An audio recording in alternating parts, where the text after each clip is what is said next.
Episode 5. Episode 5. Here we go.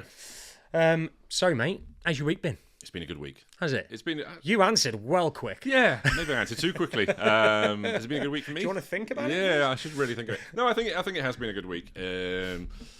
Lydia's, still making kind of little steps in progress. We've mentioned that kind of interactive play.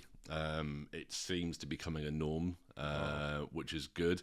So round about kind of 5 o'clock, 6 o'clock, we just have this session of just absolute madness downstairs, and she's running around giggling, running from one room to the next, wanting me to chase her, then runs back, and it goes on for a bit, and then she lets you know she's had enough by just. Do you get quite like an immediate like I'm done now? It's pretty abrupt. Yeah, mate. I'm wanting to carry it on. Yeah. I'm literally wanting to go. No, come on, let's keep going. Thomas does exactly the same thing. Like if we're having like rough and tumble and stuff, he's like laughing, giggling, like really like a typical kid. Like the giggling is like so typical, like hysterical giggles, like absolutely loving it. And then he'll suddenly just go, yeah, it's exactly deadpan face, and just push me away. So just like no, yeah, I'm done now. I'm like, oh, all right, that just ends like that, does it? Yeah, I'm not done. Yeah, we're carrying We're on. going to carry on playing. We're going to have some fun. We are going to have some fun, and you're going to enjoy it. So I think that's been pretty good. We had Selena had a conversation with a psychologist for Lydia last week, and that kind of hammered home. We got the report back this week, and lovely lady, super report. But again, it was just that kind of, when we've said before, you live in that bubble. Yeah. But then something like this comes through, and it just reminds you how difficult things are. And Selena turned around to me and she goes, "Lydia is severe, isn't she?" Right. And I was just like, "Yeah." We had that. So it's one thing being told, but when you see it, there's something about seeing it written in black and white, in official paperwork. Really strange. And even when we get our EHCP reviews every year, when you see the review, you see it again in black and white every year, and there's been some milestones that have been achieved, which is great, but then they kind of reiterate the things they're not doing still. Yeah. And it's like, you live it every day, and you know these things. But I think, again, with the EHCP, a lot of the stuff is coming from school as well. So you're seeing, what he's not doing at home and what he is. At home life is so much different because you're all in it. Like just saying, you're in this bubble. But from an outsider's perspective, especially a professional, even when they praise all the things he's doing, it's that reiteration of what they're not doing. Yeah, it does. It hits home. Yeah. It was a big one. I mean, there's lovely stuff in there. She said, genuinely, Lydia is such a happy girl. Yeah. We know that. Yeah.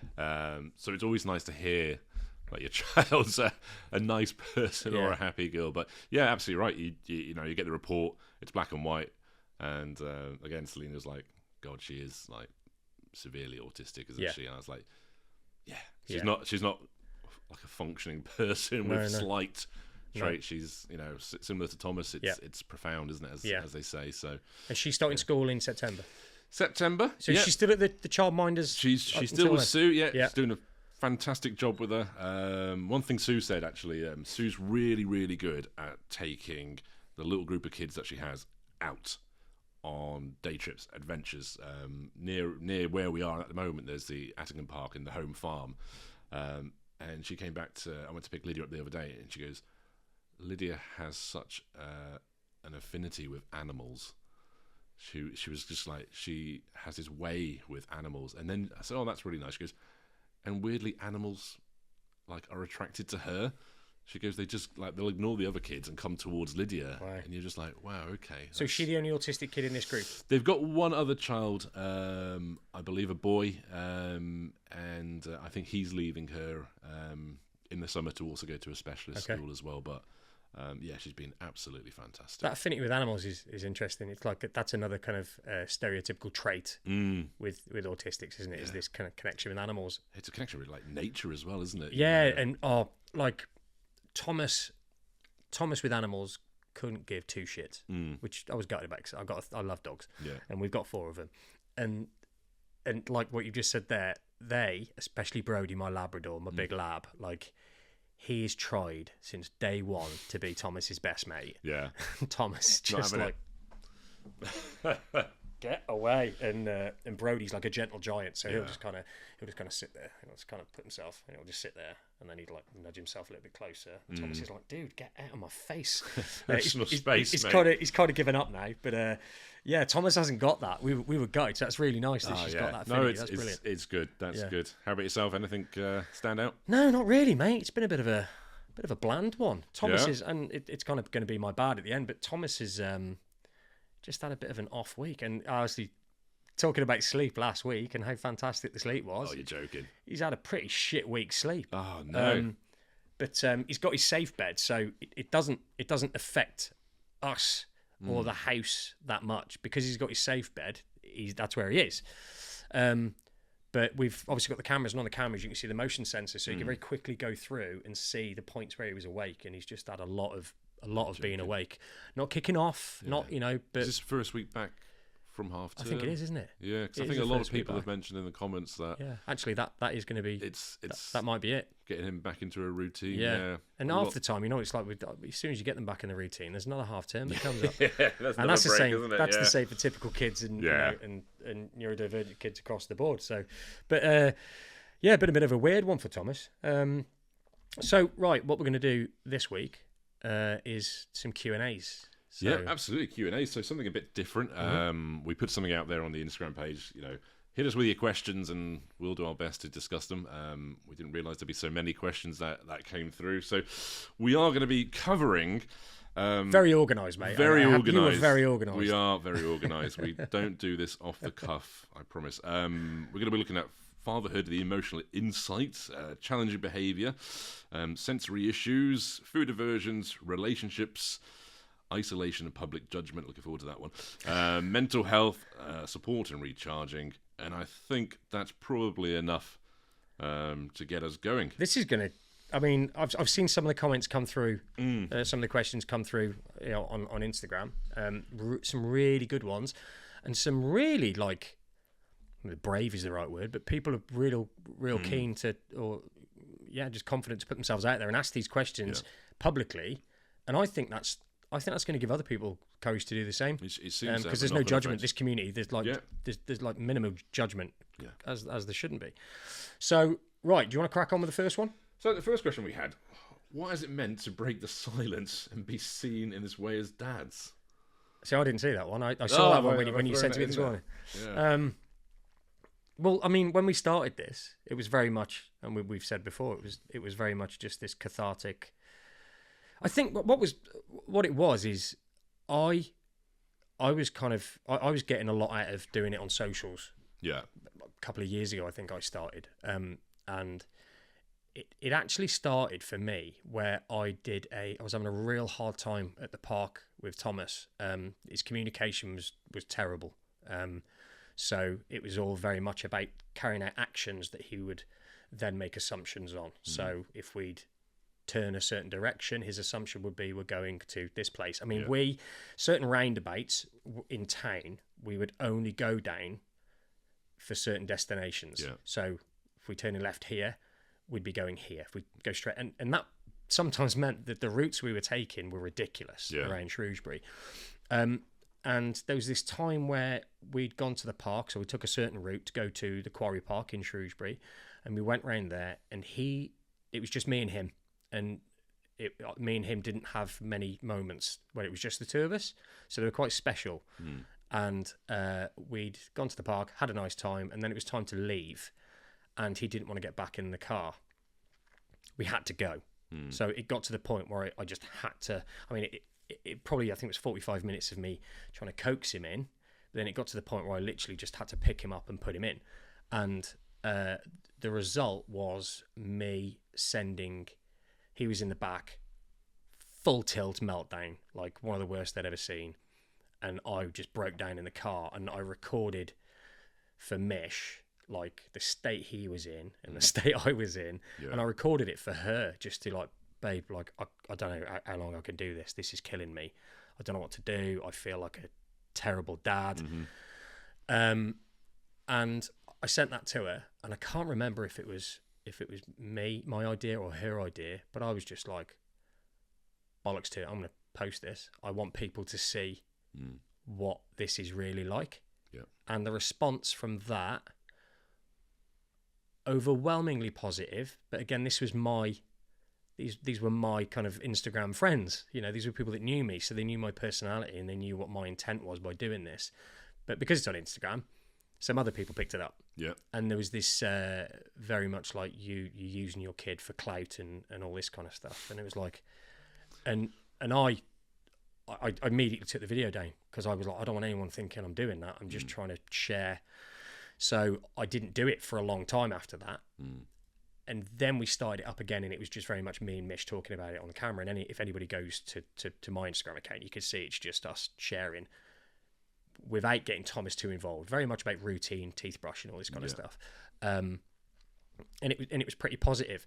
But I found in our own lives, we kind of ran out of stuff to talk about because it was just our lives. Yeah. You know, and this is why this is working so well, because we're sharing our own experiences with each other, and the community are able to share their stuff as well. And it's, long story short, it feels amazing to be able to share these stories and to kind of get the kind of feedback we've had. It's an honour, to be honest, mate, for lack of a better word. It just feels like an absolute honour. You? I think for me, it's going back to that dad thing or man thing, that you can't fix autism, no matter what anybody says or the case may be. It is what it is, and that for me was one of the hardest things to get my head around and adjust to, is that no matter what I did, you know, it doesn't matter how much money you have in the bank, you can't stop this from happening. So I started to do things like, just so I could feel like I'm doing something, I'd go sign up for a run, and it wasn't even about like trying to raise money, if that makes sense. It was just about, I needed to feel like I was doing, like you're directing something. Yeah, just like focused on something. So doing this, I think it's just helped massively. It has become cathartic. It's almost therapy for me, kind of speaking to various people, looking through kind of the messages and the comments, and engaging with people that normally I would never have kind of come across in normal life. So from my side of things, just being able to have a positive outlet, which also has a positive influence and outcome, is huge. So that's probably the big takeaway from myself. Yeah, it's strange. I think there's something about, everybody wants to, I mean, human nature is just to help people. We just kind of help lift each other up, and there's something about this. I never thought I'd find something that's so rewarding. Yeah. Like I every day I'm on my phone. First thing in the morning, first thing I do is I'm just looking in the comments. What have people got to say? Yeah. Like what stories have people got? Yeah. What messages have we had? Yeah. TikTok, what's on there? Oh, that's a bit savage, Yeah. but you know. Stay away from TikTok. Yeah. But it's incredibly rewarding. I think that's good. I think the follow-on question was that, how does it feel? You knowing your honesty is helping others feel seen. And I think, you know, it's great. It's, you know, we sat here last week and we said, oh, fantastic, we've got up to 9,000 people in the communities, and that's such a milestone. Today we sit here with 23,000, and it's you know, a week later we've grown that much, which means that the reels that we're doing, the information we're trying to get out there, those 60-second bites, it's hitting the right people, and it's making a difference. And you know, the amount of people that have come in and said, I wasn't aware that I could apply for that directly. I thought I had to have the educational set up, put it in my behalf, and they've been fobbing me off. I'm going to get on there now and sort this out. So it's stuff like, you know, trying to share that information is having a positive impact on people. And the final question in this section is quite a good one. Knowing what you do now, what's one thing you would say to yourself at the beginning of your autism journey? Oh God.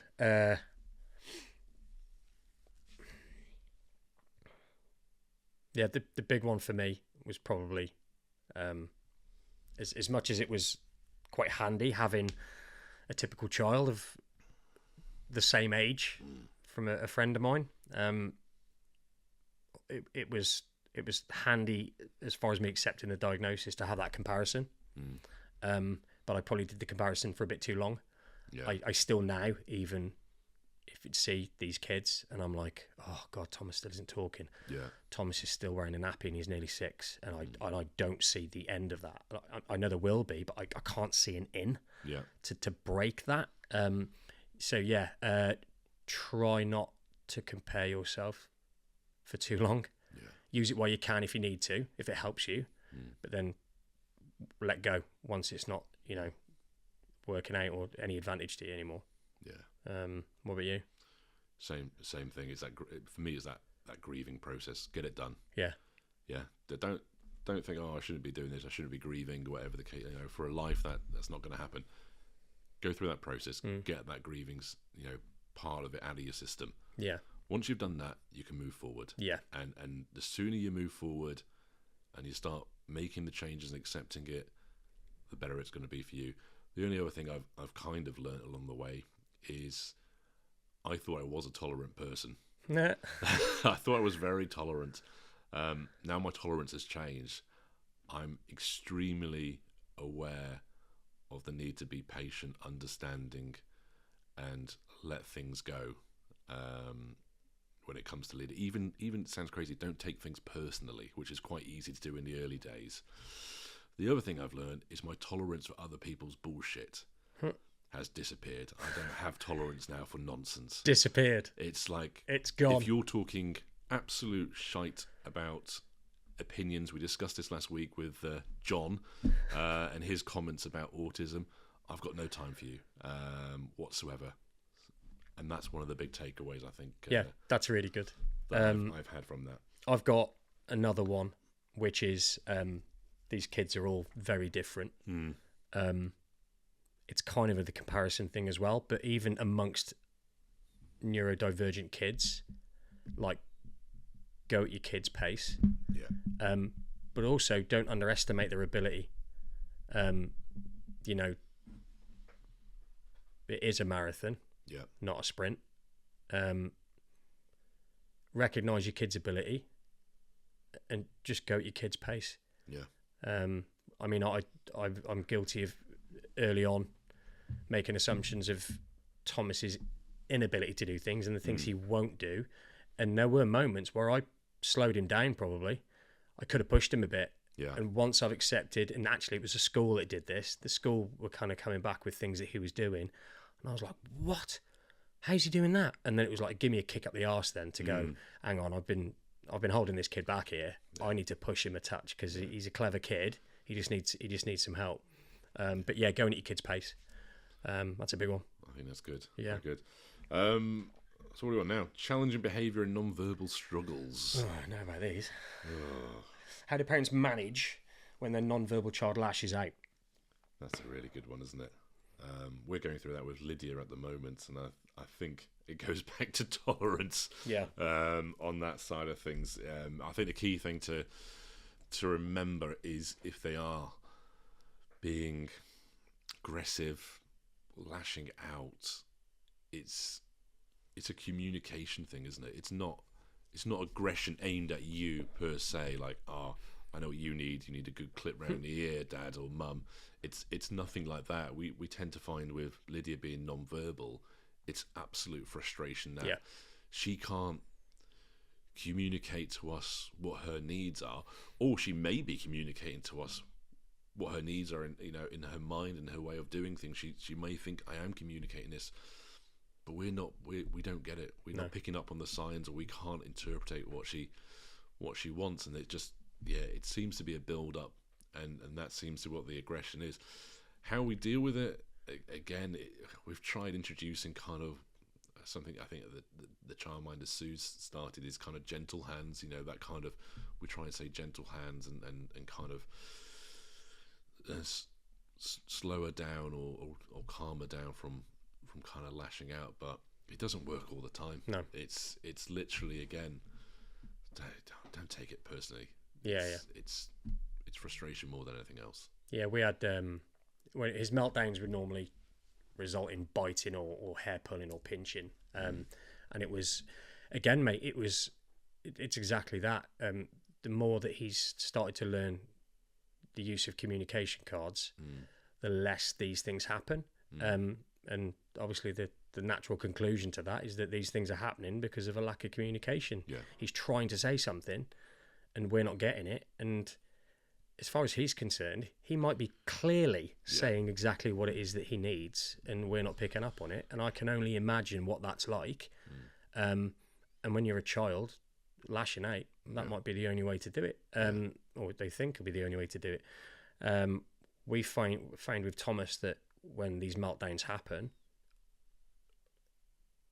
the less you do, the better. So there's very much we've discovered that, like, if you just like squeeze him when he's getting like that, just put like pressure on his arms and on his legs, and we work all the way down, and it does calm him. There's something about it that pressure being applied by you. Like, I'm here. Are you looking for? I guess, being a parent, you can sense the triggers. Yeah. Of when that eruption's going to happen. Yeah, so big time. Yeah. I mean, there are moments where it just comes out of nowhere, but I mean, we had one, and I did record this one actually, where it's probably the worst one he'd had, and we were at home, and he was just this is the thing where I can see it's different. He's crying, he's visibly upset, but it's aggression that's coming out. But if you look at his face, he's sad. Yeah. And you can see, so he's not angry in his face. He's sad, but he's doing aggressive things. And I kind of just sit there and I say, take it. I let him not hit me. I don't let him, but I'm there with him. I'm like, I'm here. I'm with you. It's okay. If he tries to do anything aggressive, I just redirect that somewhere. But I'm not like, there's no like punishment. There's no. Like, stop it. There's none of that. It's just very passive. And I think that's the other thing, isn't it? Is not raising your emotions to match theirs. It's staying calm, isn't it? Essentially, you're just going to you're going to keep going up. We've probably seen this in the streets on a Friday night out, isn't it? You get one person who's irate and you match it with somebody else that's irate. You know what's going to happen. Yeah, no one's calming down anytime soon. This is it. Yeah. So I think that's really important to kind of stay calm. Look at look for those triggers, and at the same time, just prioritise that safety for both of you. For both of you. Oh yeah, definitely. Yeah. How do you persuade your child to do something they don't want to do? This is great. Such as get back in the car. No idea. I honestly, we struggle with this, Lydia. I don't think there's an answer I can give. Lydia, same as Thomas, is non-verbal. If she doesn't want to do something, it's really hard for me to go, no, it's okay, you need to do this because of X, Y, Z, or I show her a visual. It's and tough. She goes, oh yeah, no, that's fine, I'm going to do it. Me personally, I'm not at that stage yet, so I really don't know how to kind of answer. For us, it's very much, and this is the thing that typical parents don't realise, is you have to plan out your whole day. I mean, our lives as autism parents or neurodivergent parents, we forget how much our entire lives revolve around this one little human. Yeah. Me and you trying to arrange podcasting is like, can we find a 2-hour window? Where are we squeezing that in? Because your partner has now got to rearrange things. It's like it affects everything. Yeah. So we have to plan our days out, and picture cards when they come in, godsend when they understand them. Like we decided to do a planner on the wall. Yeah. We still don't know if he gets it, but we're doing it anyway. So there's Monday to Sunday, and we put buses on Monday to Friday, and then home picture. So we just try and we don't know if he gets it. We haven't got a clue, but we're doing it because we're hoping the penny's going to drop at some point. But as far as getting him to do things, we are like, we're doing this. This is what we're doing. Then we're doing this. Then we're doing this. Then we're doing it. And we're trying to stay a few steps ahead all the time. Yeah. Because then if we're getting back in the car, like the example here,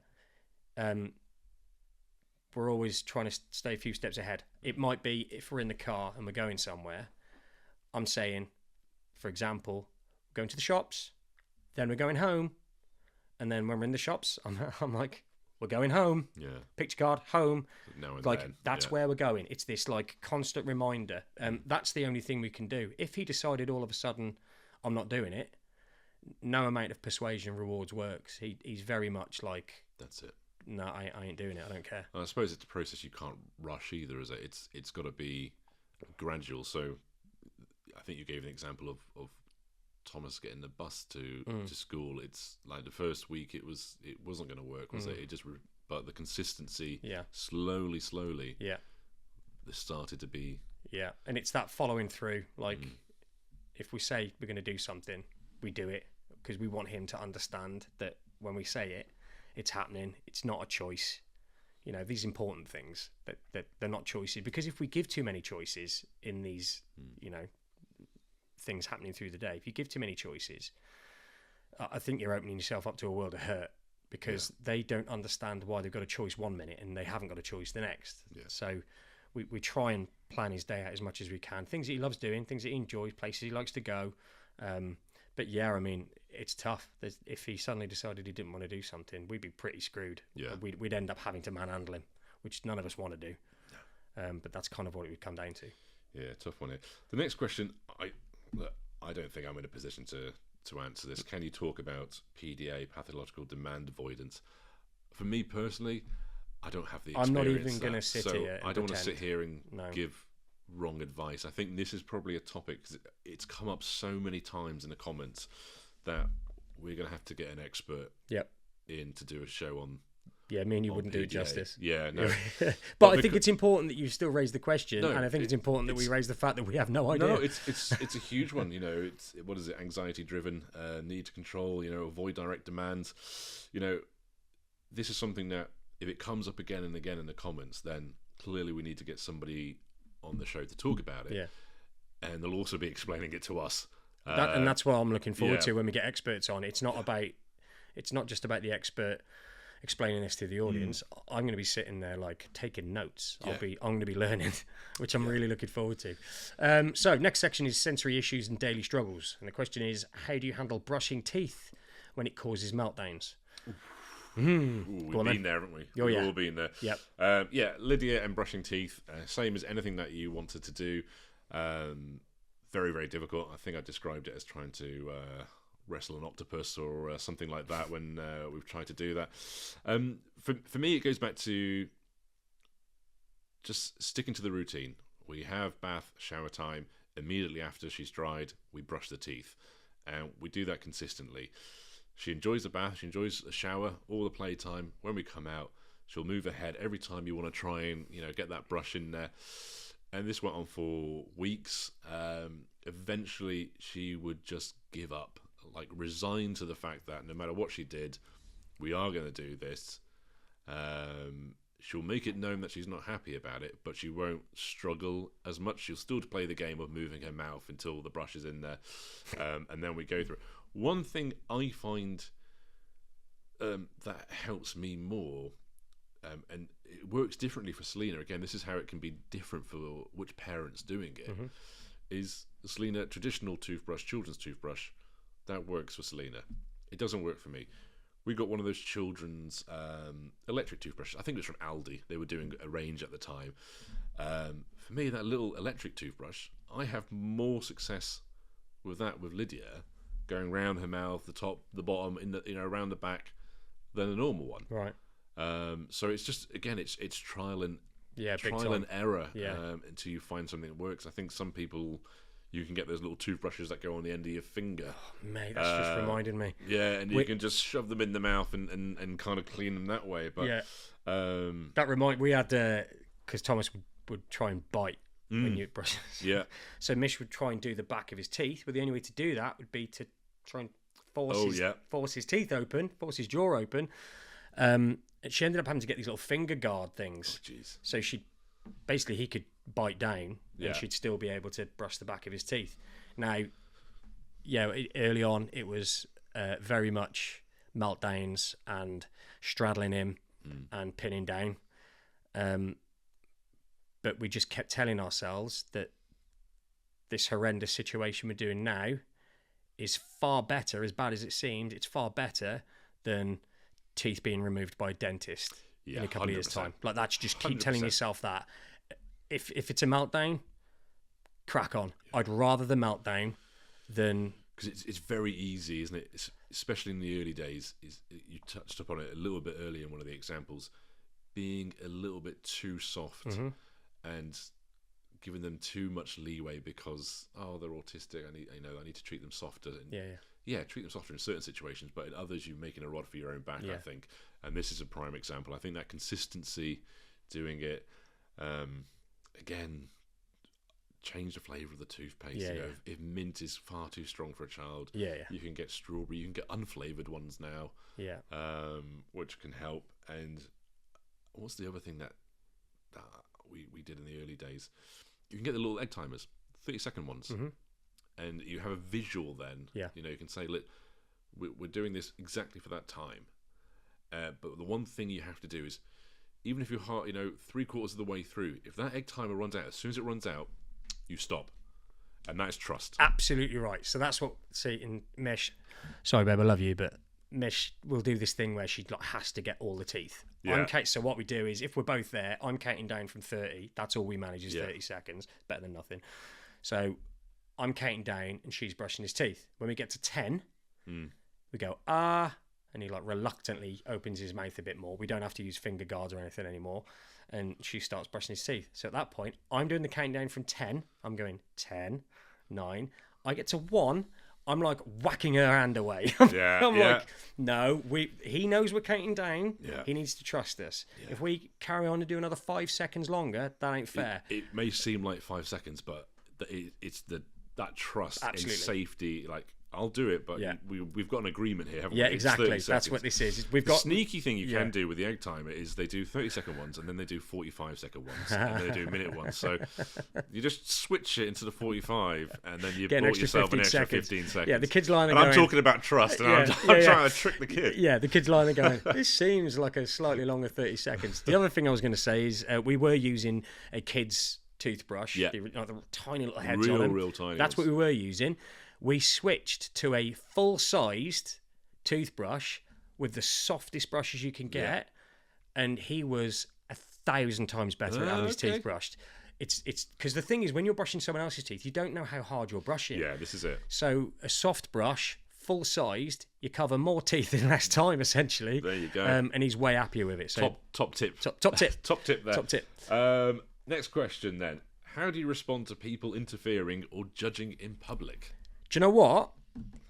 I am so aware of this, and so is Mish, that if he's doing anything like walking around Sainsbury's, if we get him in there and he's like screaming and shouting, normally happily, he's just making his naughty little stims, I join in.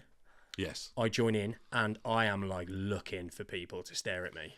Yeah. So I think I disarm the situation before it can even begin.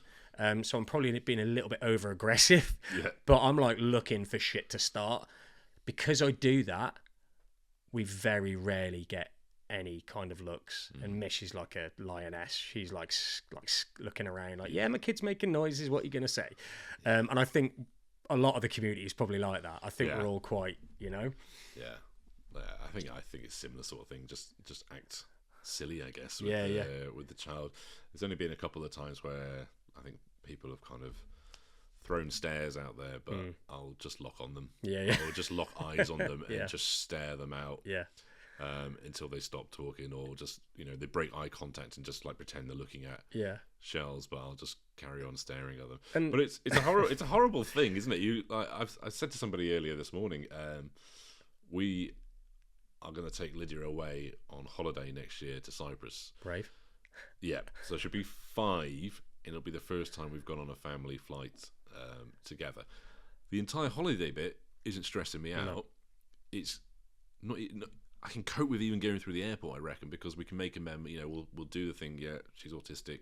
We'll kind of fast tracked almost. Yeah, those sort of things. You won't make you queue up, and absolutely brilliant. But it's a 4.5-hour flight. I'm already like. It sounds crazy. I'm already rehearsing conversations in my head. Yeah.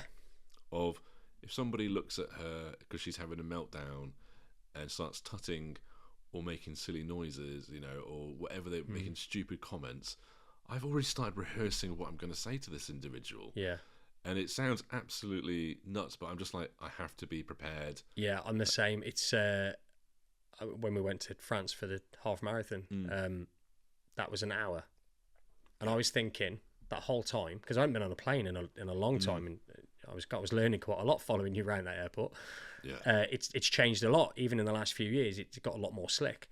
But I was still thinking, like, okay, Mish wants to take Thomas on holiday. Mish is always much more willing to try stuff things, that might go wrong. I'm the opposite. So I'm like, okay, that might work. But even on that plane for an hour, obviously the drinks trolley comes down, and I'm like, what if he wants to get out of his seat? Like, just something as simple as wants to get out of his seat. Yeah. How do I explain to him? You've got to sit still. You've got to sit still. You've got to keep your seatbelt on. If you want to make noise, mate, go for it. Like, they'll just have to deal with it. But flights are quite stressful anyway, and yeah, that bit is making me very, very anxious. Yeah, that bit's going to raise my heart rate. Yeah, you can burn some calories on that flight. But yeah, I think it's again just as you said there, join in, don't be embarrassed. Have some phrases rehearsed. Yeah, If you need to throw them out, you can throw them out. That is a big one for me, like acting like a massive dickhead when he's stimming and stuff and being all crazy. I just join in. I think so. Yeah, I think so. Next section: communication, selectivity, and verbal barriers. Can you talk about children who are verbal but only speak to parents or siblings? I can't. Yeah, sadly. I have no experience of that at all. But again, this is where we want to get some other parents on.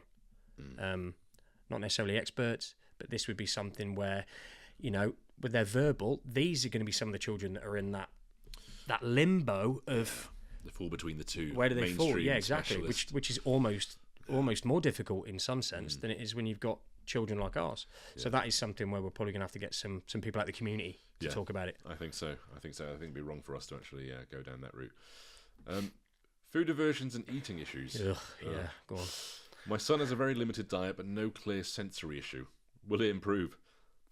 I hope so. That's a $1 million question. I think it will. Yeah, I think so. I think it will. I think like some kids expand naturally, don't they, over time? Yes. And by limited, I mean compared to what? So I think Thomas has got a very limited diet.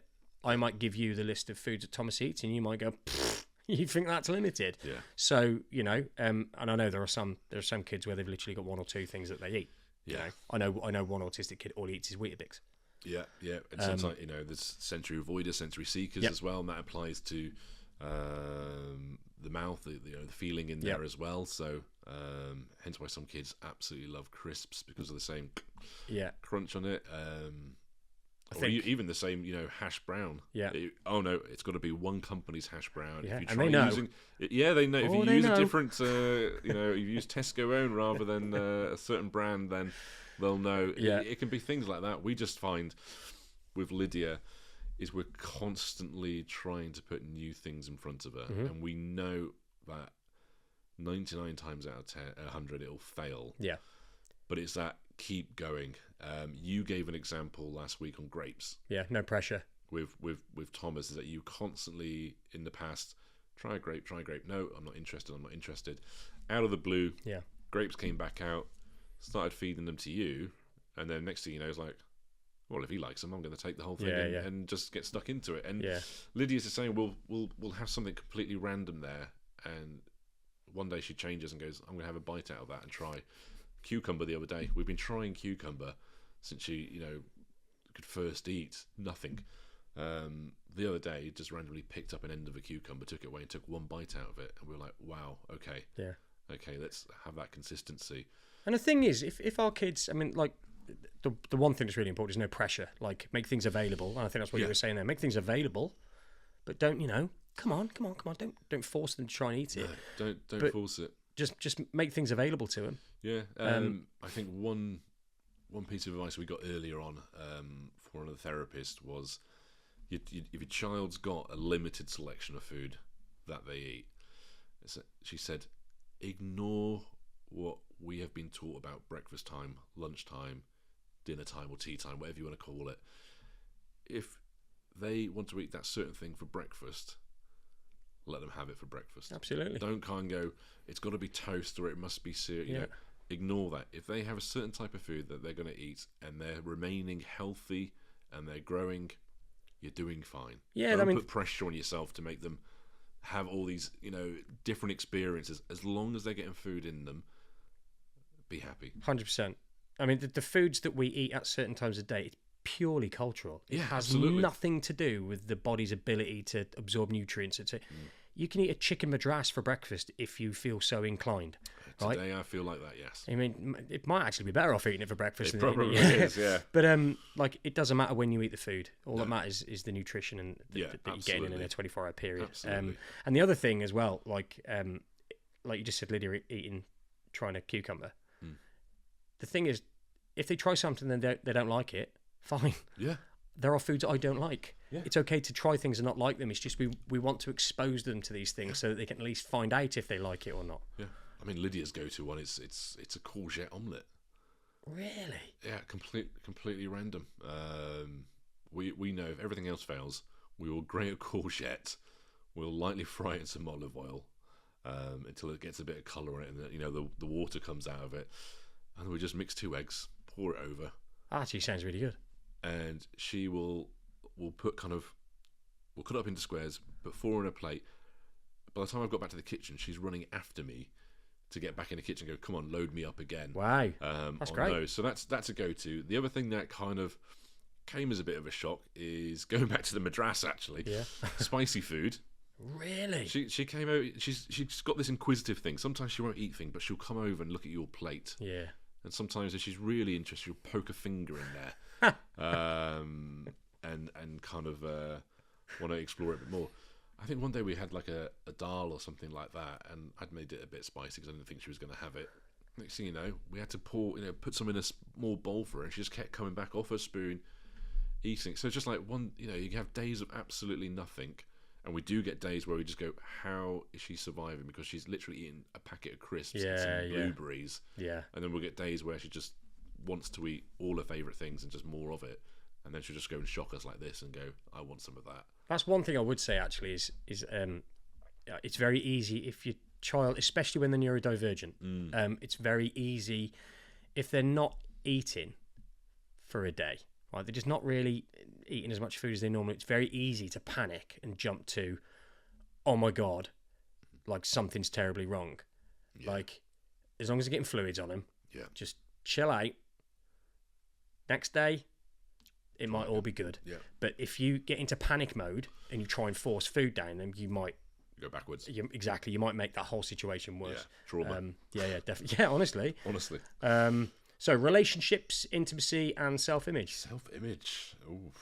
How do other couples find time for intimacy? Honestly, you kind of have to plan it. You have to get it organised. Get it on the schedule. Honestly, partly as daft as that seems, you have to plan these things in. When can you be spontaneous when you've got? Well, you can't.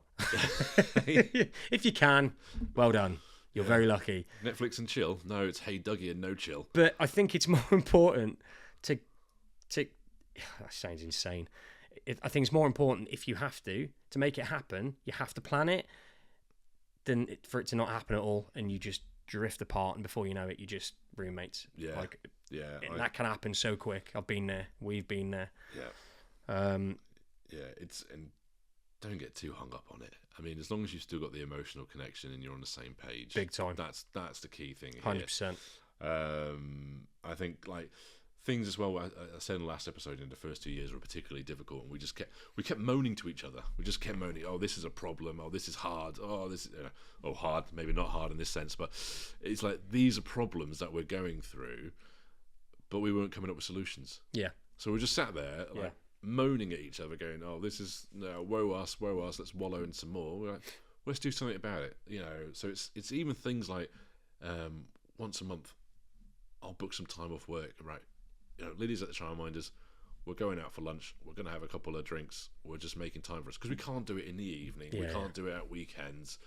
So it's just like, well, if you've got a problem, have a discussion. What is the solution going to be? You can't just sit there going on about it, because nothing will change, and inevitably you'll just end up again drifting further apart. And I think what's really important as well, like it's not the biggest thing in the world, but if the intimacy feels like it's waning, just take a step back. If you're still there for each other emotionally, take a step back and realise what an awesome fucking team you are. 100%. That you've got that far, because like you as a couple, you're doing something insanely incredible. If you're able to get through life and not be biting each other's heads off all day every day, like, give yourselves a pat on the back, and don't be too hard on yourselves if you can't be as intimate as you think everyone else is being. And by the way, don't be fooled. Don't be fooled. We've had some poker chats, haven't we, lads? And we sit down there, and if it comes up, everybody's kind of in the same boat. So don't be too hard on yourselves. No problem. How do you cope with appearance changes and still show up for the family? What are they talking about here? Appearance change. I've just got greyer and older. Well, that's what I was going to say. Like, as far as appearance change for me, I look at pre-autism and post-autism, and I just look older. I just look haggard and older and more wrinkly. It's just white. Greyer. This is it. But coping with it, do you know what? I just kind of deal with it. It's just kind of a part of life. It's part of everyone's life anyway. Again, yes, it is more stressful having an autistic kid. I keep saying autistic. This isn't just about autism. I know it's called the Autism Dadcast, but this is neurodivergence across the board, really. Yeah, absolutely. But all I would say is, this is kind of my perspective personally, is, as parents, you're going to be looking after your kids for a lot longer than typical parents do. And as a result, I really think everyone should look after themselves as well as they can. Yeah, 100%. 100%. And finding time for that is extremely difficult at times. Absolutely. Absolutely. If you're sleep deprived as well, it's hard to do. But I've had a kind of a tough spell recently with work and Lydia, and I've not been to the gym. I've not been out for runs and everything else like that. But I have conversations with Selena, and it's the case. I've said to her, right, well, next week we're gonna have to start the plan again. I'm at a gym which is 24/7.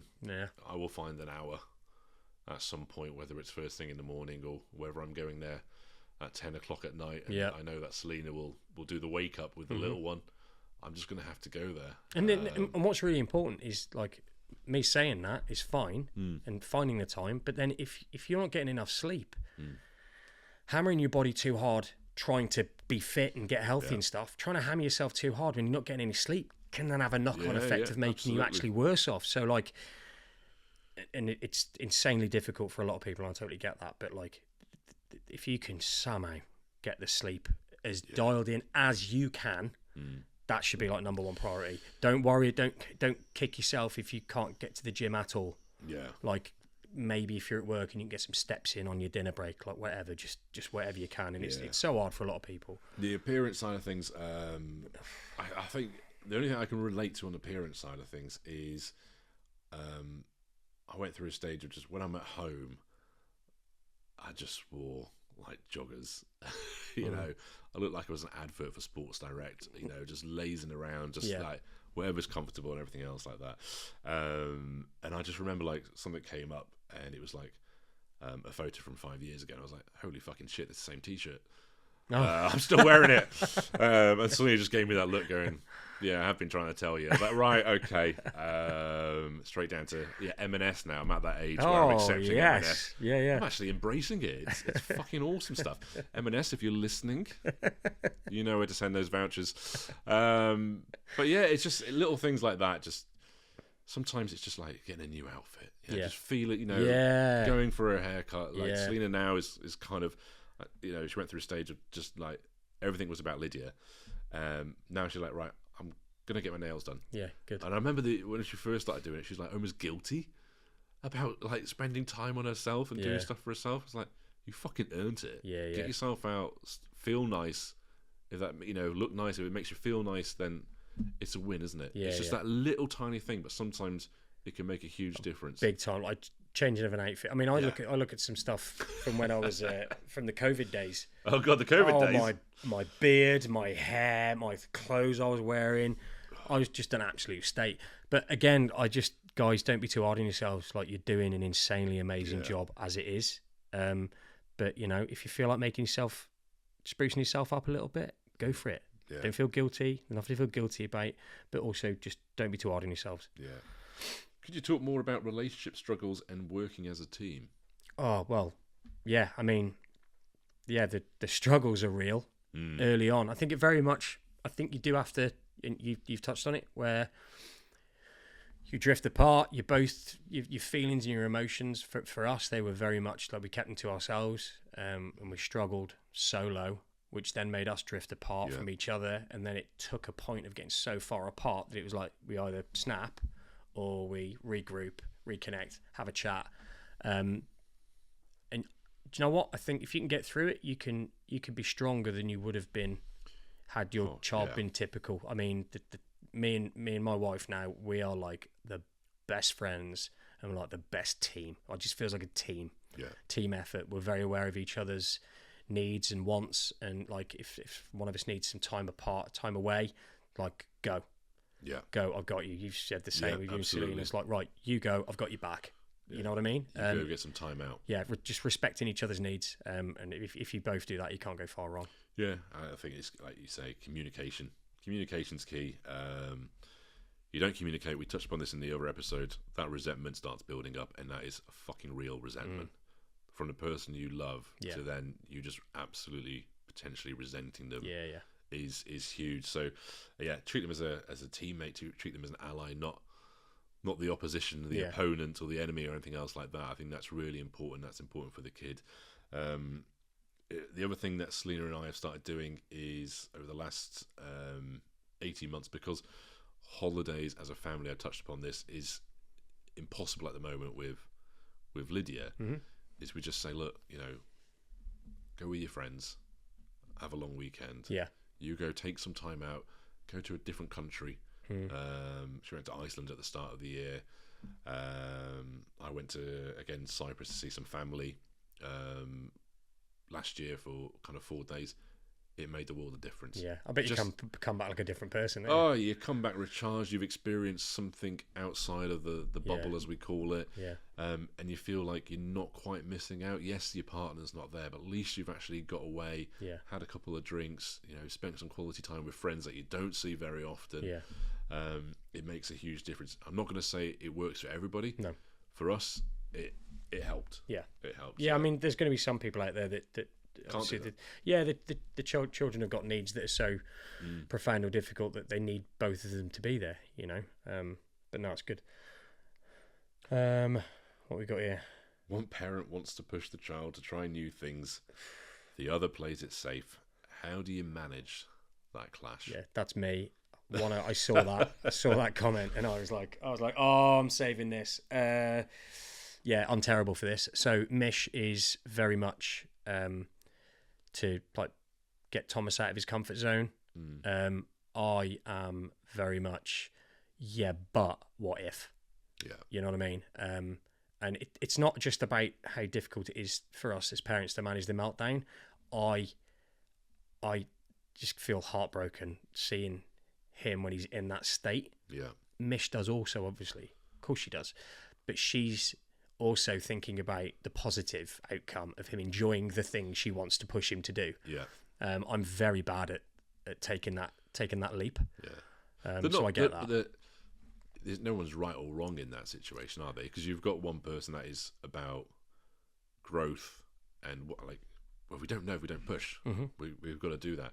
But then you also have the protector, the one who's thinking, well, I've got to manage the safety aspect and what the ramifications could be. So in essence, it sounds like it's good to have the check and balances there. You've just got to find a way of coming together and going, right, we're going to push it. I'm now going to prepare for what the worst could be. Yeah. Beforehand, we'll discuss it. Let's go give it a shot. Yeah. And then you go, right, if it works, we've made an absolute fucking huge leap here. Yeah. If it doesn't, no problem, because we've already planned it and we know what the escape And Rooters. if it does work or doesn't work, Yeah.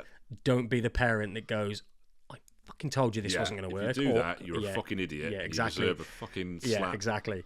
So, yeah, that's a really good one. And mate, that's absolutely spot on. Yeah, and that's like you said. It's like it's not good cop, bad cop. It's not like you are the fun parent, you're the strict parent. No, you're a team. Yeah. And if that one parent wants to go and do the thing anyway, let them go.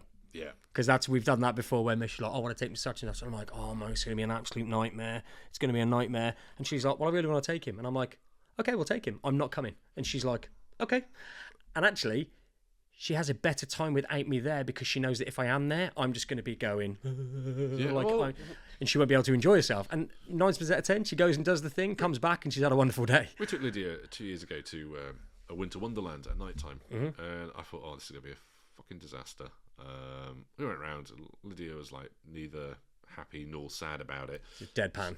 Yeah, just kind of deadpan face walking around it. I thought, oh, we walked out of there and there was a Wagamama's, and I said, oh, I wouldn't mind sitting down there having a katsu curry or something like that. I was like, oh, it'll be horrendous with Lydia. Won't bother doing it. We'll just go home. And like Selena was like, no, we'll give it a shot. We'll go there. I was like, right, okay. We went there. Lydia was absolutely golden. Absolutely golden. A couple of the chopsticks. She was happy. And then she started looking at our plates and just pulling out all the crispy onions. And we were like, what on earth is going on here? It's crazy. So what turned out to be what could have been a really disappointing, like not really disappointing, it could have been quite a flat, we're trying to do the neurotypical thing, take them out, enjoy that, and it's a bit of a letdown.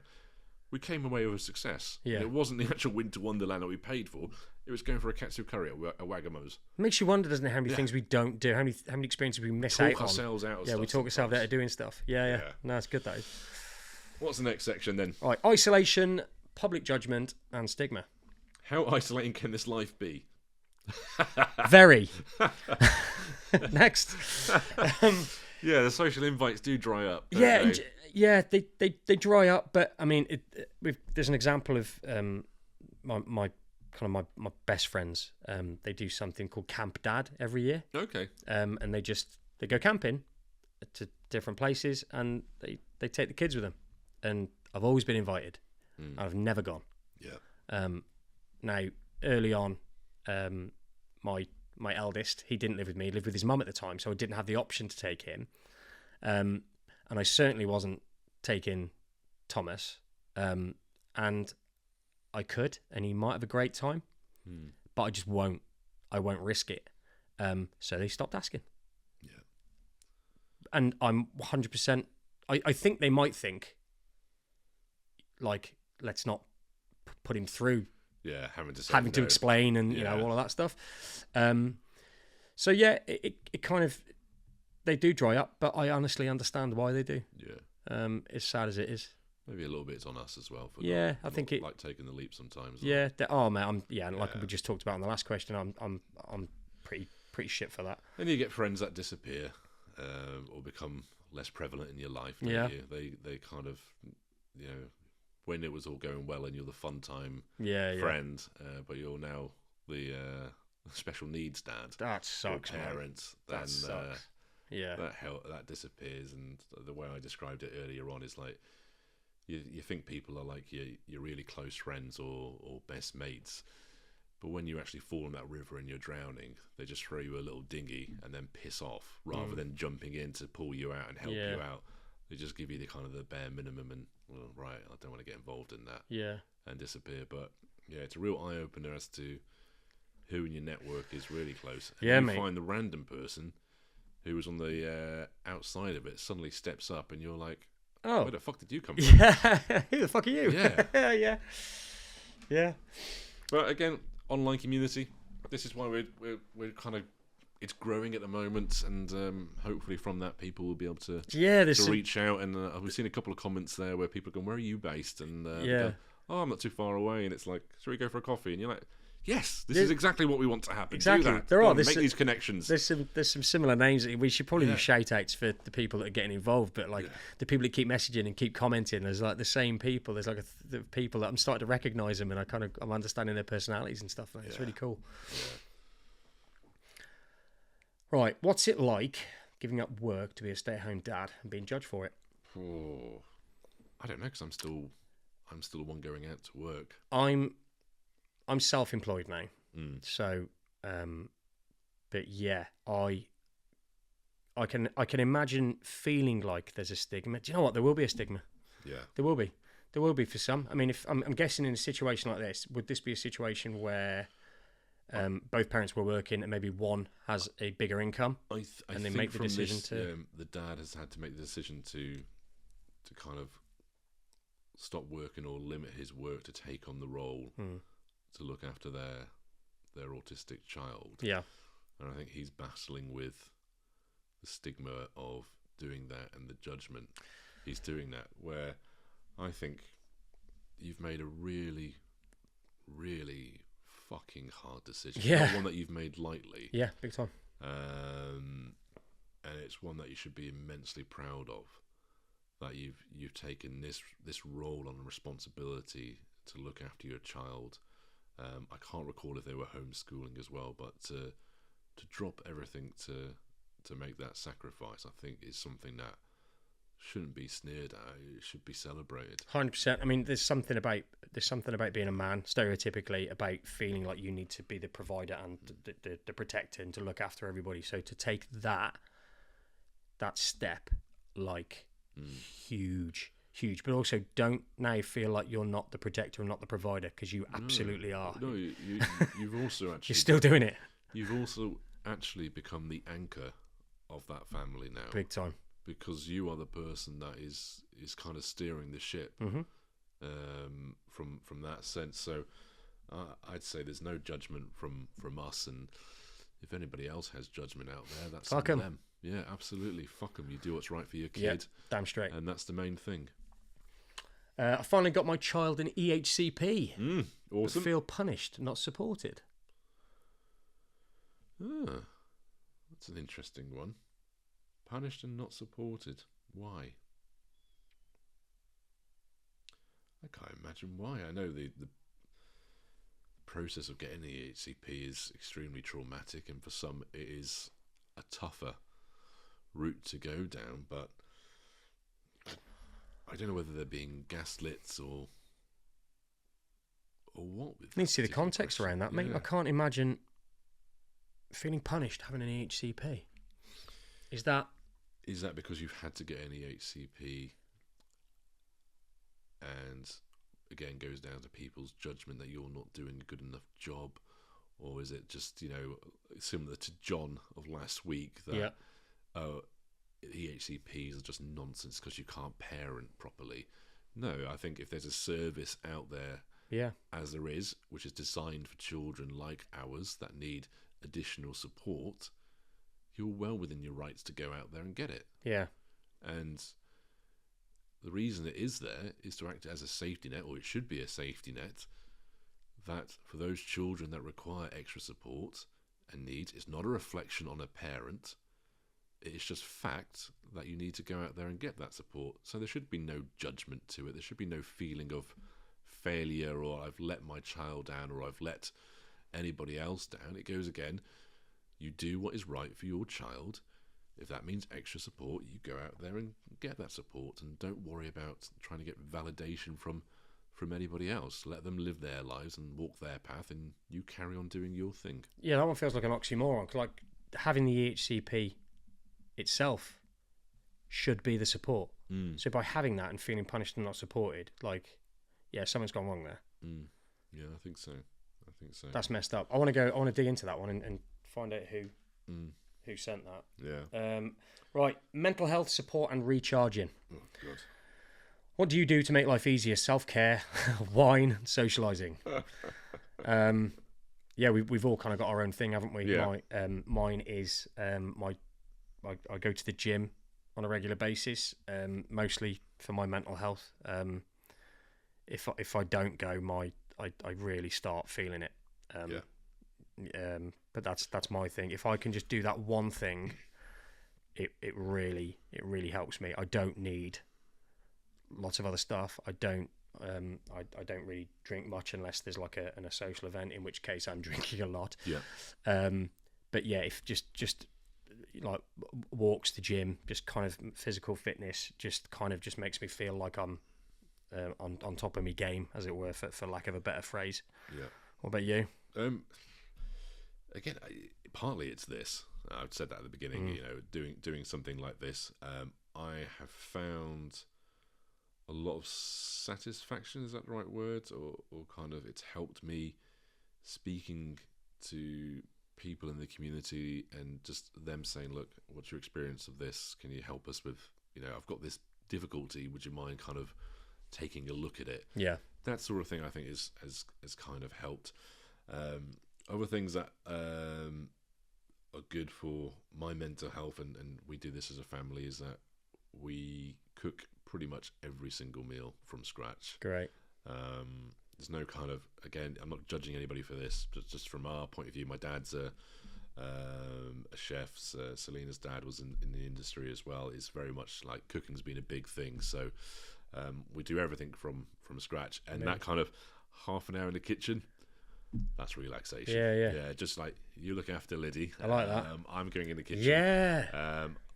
I may have a glass of something or a bottle of Yeah. beer. You got to leave it with me. Yeah. I'll cook up something, and the same thing. Selena will do it the following night, and at least we're getting like a nutritious meal down us, and then we cook something for Lydia, which obviously ends up on the floor. Yeah, of course it does.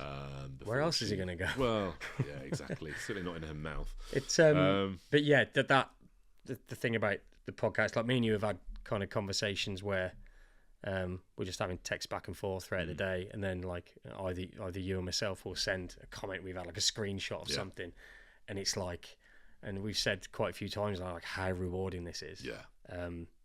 It's not about anything else. It's just like, oh my God, that person's genuinely thanking us just for talking about this. And it's nothing about ego. We're not those sort of people there. We've said this is a community here, and we'll carry on supporting anybody who's making a positive impact there, whether you've kind of you've got a clothing brand, or you've written a book off your own back. Great, let's get it out there. It's not about kind of pushing ourselves forward.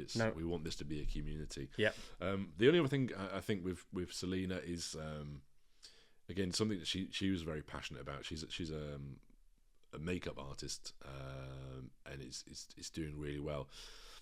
The difficulties with Lydia, as it became more apparent, was taking more of her time away from something she was really passionate about. And I think the key thing is, like, if you've got a partner that does have a genuine passion for something, don't let a diagnosis put that fire out. No.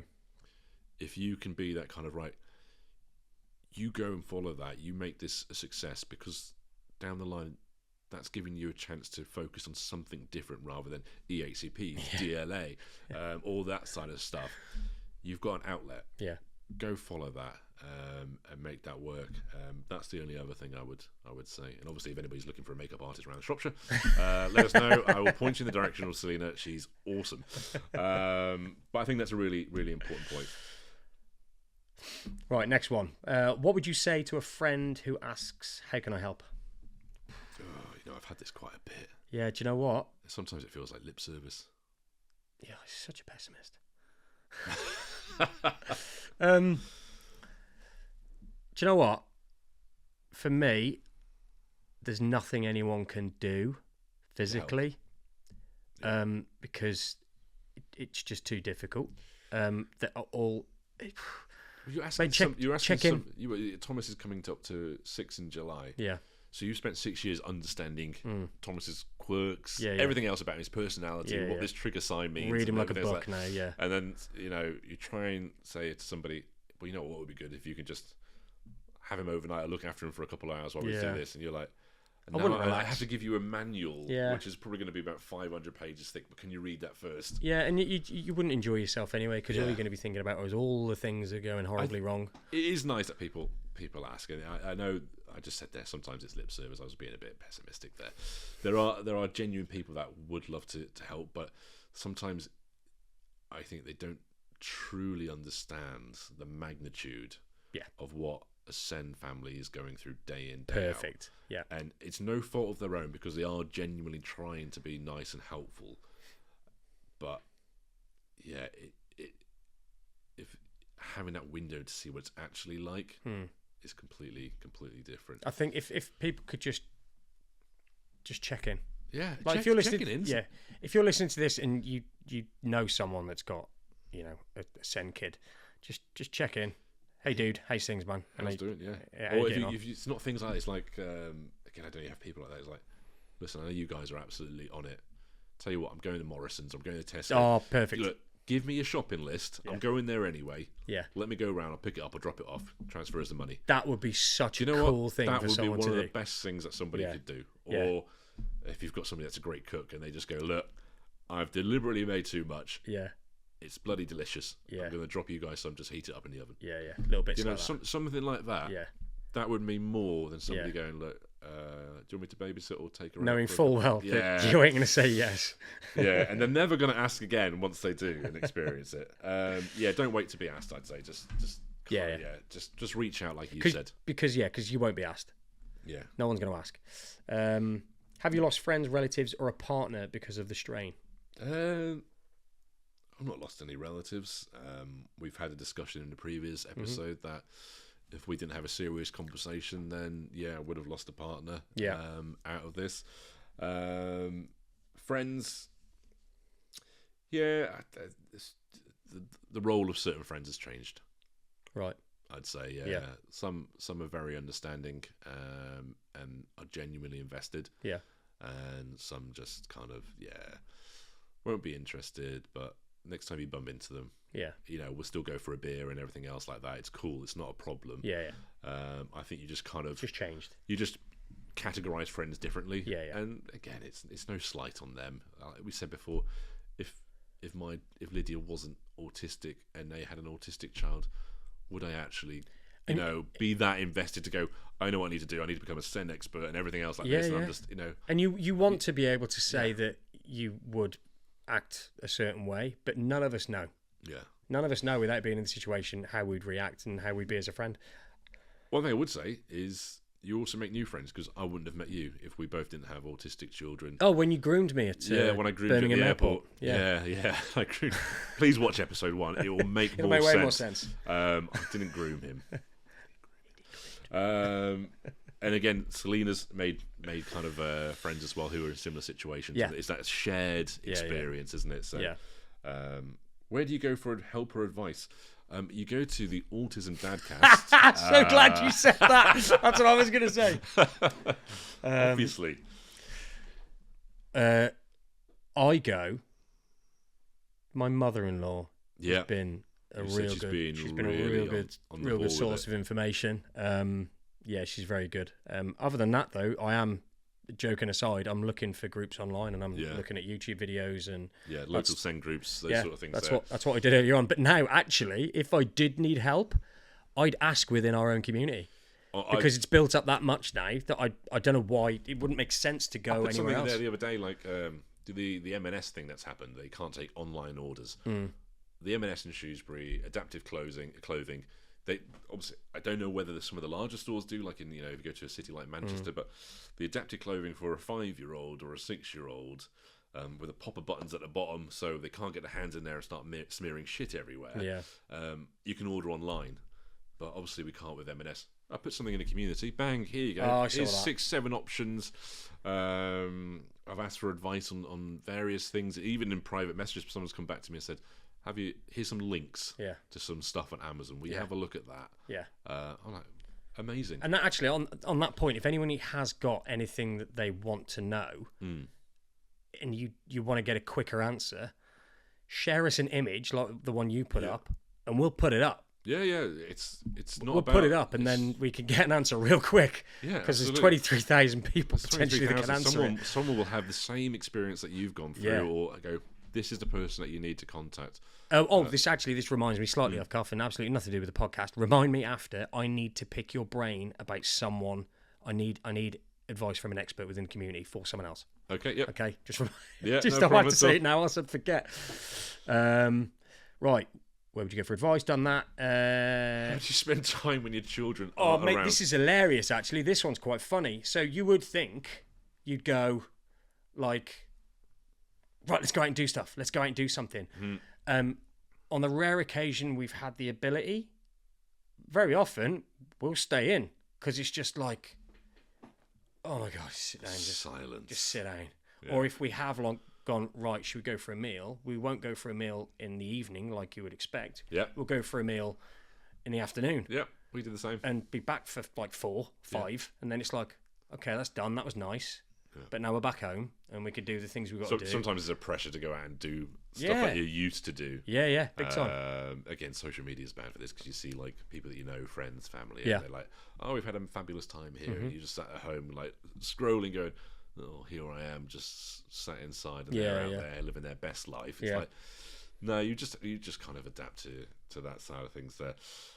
Very much the same. We've got a bit of alone time. It's like, oh, let's get the house tidy for a change. Let's do that.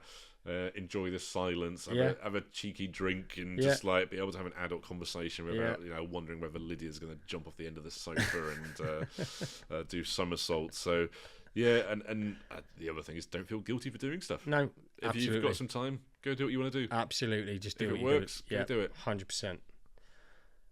Right, last one. Do you procrastinate or stay up late just to have control over time? I know exactly what this means, and it's from our pink bearded friend of the show, the Salopian. He's from Shropshire, isn't he? He is. Absolutely. I think he got in touch with you about the barber story. The barbers, So that's all booked apparently. Yeah, absolutely. I know what this means because I've been guilty of it, and I've said in the last episode when we were talking about sleep, is like we did it in shifts, and I was like, how on earth, as a fucking adult, I've been at work all day, I've just got home, and at 8 o'clock I'm trying to get my head down. And part of my brain's going, no, push it back. Yeah. You're not going to sleep yet. You want to feel like you've done something for yourself. So I'm like, there's been times when Lydia's fallen asleep, and I'm like, I'm still up at 11:30, midnight, because I want to go, I just want to watch something for me. Or I just want to watch like an episode of this or like a YouTube video and just feel like I've done something in the day apart from wake up, get a little one ready, go to work, come back, deal with meltdowns, deal with cooking a dinner, watching her throw it on the floor again, getting her ready for a bedtime routine, have another meltdown, and then expect to go to bed. I'm like, no, I must find time for myself. And then like, I'll catch up with Lydia in the morning, and she goes, why are you so tired? I thought Lydia went down at kind of 7:30, 8, and I'll be like, yeah, I didn't go back to sleep though till about 1 o'clock in the morning. She's like, well, it's your own fucking fault, isn't it? Yeah. I'm like, yeah. The common sense, the common sense would be like, okay, I know my kid doesn't sleep well. I need to get as much as I can. But totally get that, mate. Like, just wanting to do something for yourself. Yeah, it's stealing that time back for yourself, isn't it, really? Which is hard to do. Yeah. It's hard to kind of play the two. Right. That's it from the Q&A. I think that is. I enjoyed that. I think we're going to do this at the start of every month, aren't we? Yeah, we'll just put some questions out there. And, first one of every month. But it's good because it's kind of said to us, we need to get experts on certain things. So we've got them lined up. We've got some psychologists that have reached out to us. Yeah. Various people. So we're going to work out how we get them on board. Mm-hmm. I think we're going to grow the platform first so we can make the most out of it. But we've got these individuals lined up who can. Yeah, really looking forward to them. I'm going to learn loads. Tackle these questions. Yeah. Right. Good. Bad. Ugly. I'll go first. Yeah. Bad. I want to go through this pretty quick, actually. Bad. Thomas has been sad this week. Yeah. Almost depressed, and we have no idea why. We don't think he's sick. He's just sad. It's really strange. We don't think he's sick. It's really odd. Mish is like, he's depressed. She's like, he just seems depressed. Yeah. Isn't wanting to engage, just pushing us away when we try and, intensive interaction, anything like that. He's just like, go away. Really odd. But the good from this is, and this is kind of a nice thing when we've talked about specialist schools and how good they are, they've been on the ball calling us, and they know him so well. That's good. They know him so well. They ring and they say, listen, just want to let you know, and you'd never get this from a typical school, from a mainstream school. Just want to let you know, Thomas just doesn't seem himself today. Like, and we're like, really? What? Don't know. He's just, I don't know. He just seems a bit sad. And I've got down and just kind of spent some time with him, and he's on my lap, and and you just, as sad as it is that he's had a rough time, you very quickly go, I'm so glad he's in this setting because they just get him. they know him and they care enough to pick the phone up and let you know. That's really good. Do you know what I mean? And it's just, and that's where Lydia's going. I can't wait. I'm so excited. It's going to be amazing. Genuinely looking forward to it. And again, not to hammer the point back, but we know how fortunate we are. Yeah. That we've secured a place for Lydia.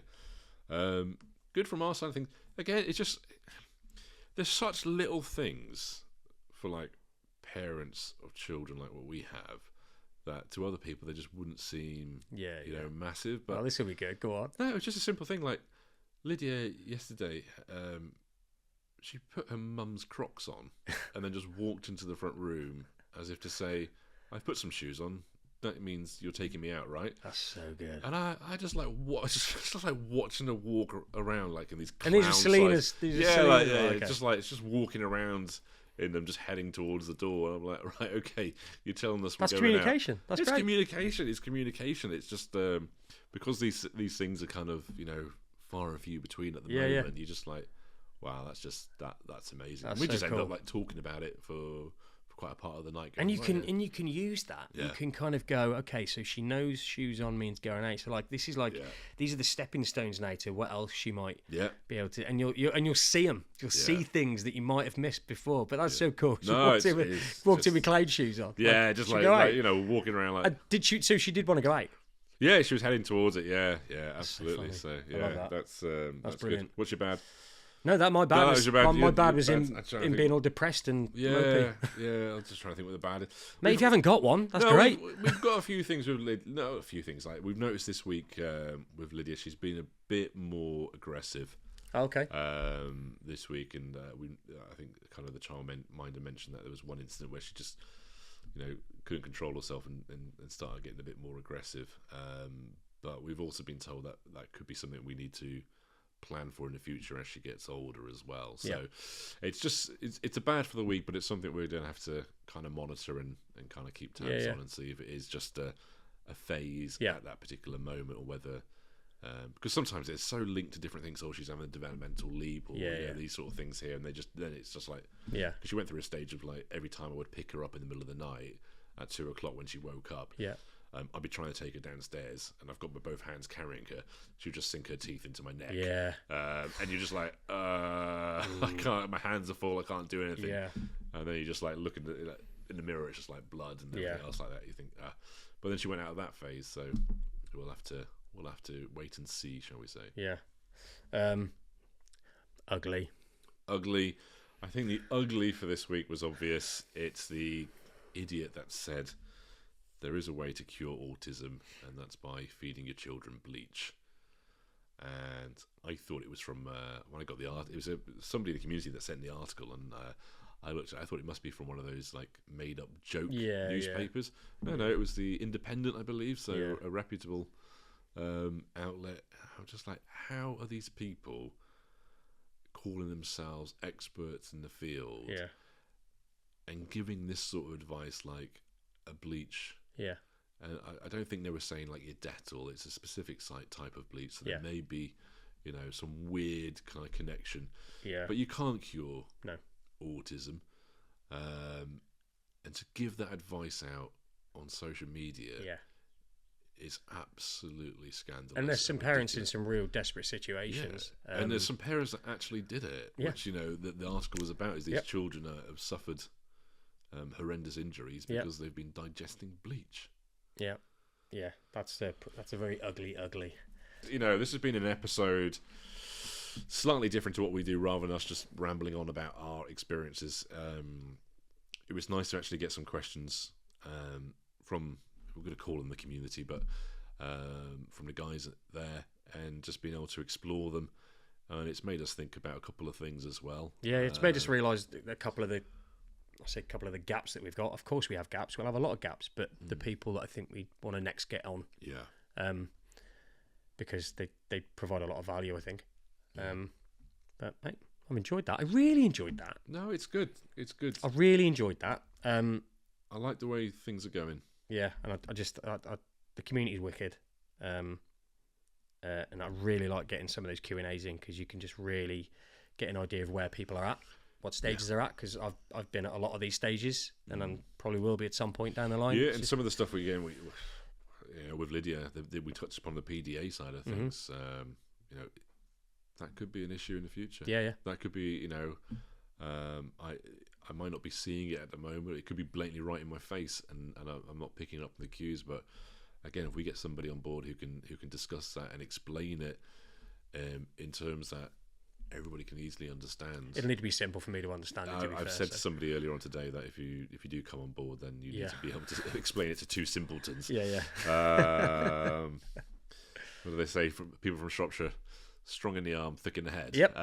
So if you can explain it in simple terms, then great. But I think that's good. It. Enjoyed that, mate. Thank you very much. No Thank you, problem guys. Please keep getting involved like this because it's gold. It's absolutely gold. Send in your wins, send in your questions, and anything you want us to do, let us know. Yeah. We'll see you on the next one. Cheers, guys. Bye. Thanks very much. Bye. Oh, there we go.